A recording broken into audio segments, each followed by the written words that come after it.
Please mention that we changed our name to the Othering and Belonging Institute. And we did that deliberately. I'm going to share a little bit of that history because I think it's relevant to our work and your work, and I do include our work as being related. We used to be the Haas Institute for a Fair and Inclusive Society. And we decided about a year ago to change our name to the Othering and Belonging Institute. And that was a long journey. When I went to Berkeley to start the Institute, there were several different clusters. There was the cluster focused on race. There was a cluster focused on LGBTQ. There was a cluster focused on disability, religion, poverty, immigration, and so on. And each one of them was doing incredibly important work, but they didn't really see their relationship with each other except as distant friends. And what I thought about is that all of them were grappling with the issue of who belongs. And they were all being met by structures and societies, by stories, by cultures, and by individuals, either hostilely or indifferently saying, you don't belong. By people saying, essentially, you're invisible. Or if you're visible, you're only here assigned to a particular place.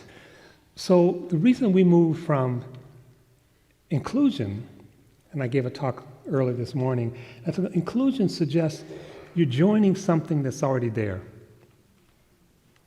So I give the example if I'm giving a party,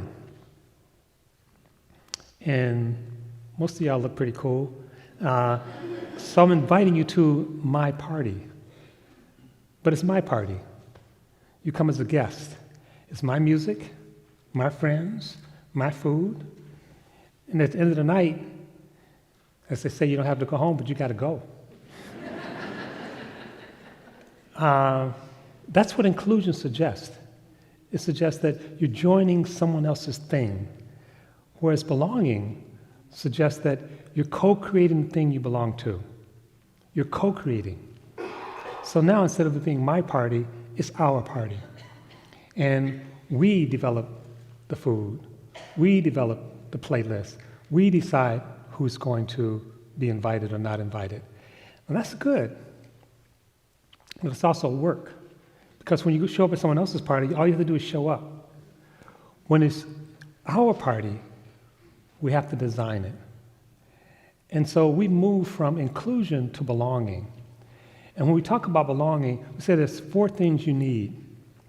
You need agency. You need power. You need love.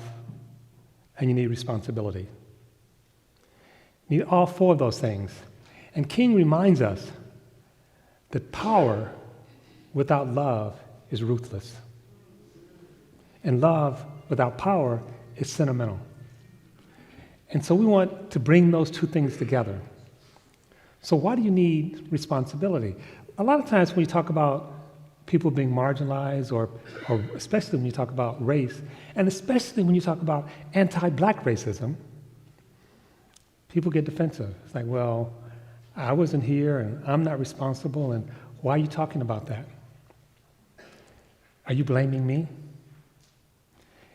And responsibility is that we are responsible together for the party and the world we create. We are all responsible.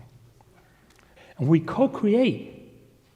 One of the things we have to make sure we do is the communities that are most impacted are at the table. Not the cage. At the table with the power and resources to actually fully co-create. And let me just be clear. They're not co-creating for themselves. They're co-creating for all of us. They get to co-create not just for the community. When I lived here, Larry, it used to be the Central District. I don't know where it is now. But they get to co-create for the whole community, for the whole country, for the whole world. It's not your world. It's not my world. It's our world.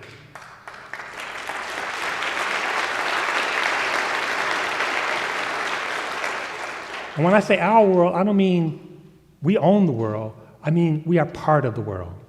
And the world is part of us. Those of us who believe we are connected, those of us who believe that we show up deeply interconnected. The South Africans have a word, it's called Sabawanu. It's a Zulu word, and it means, I see you. And they go even further to interpret the God in me sees the God in you.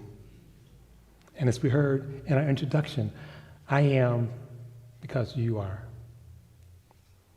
We are deeply connected. Some people don't believe that. But even those people, we have to hold on to their humanity. Doesn't mean we agree with them.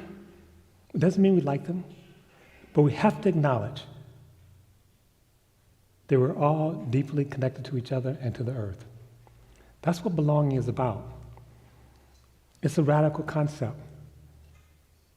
But it's the only way, I think, we as a people and we as a world continue to exist. Thank you.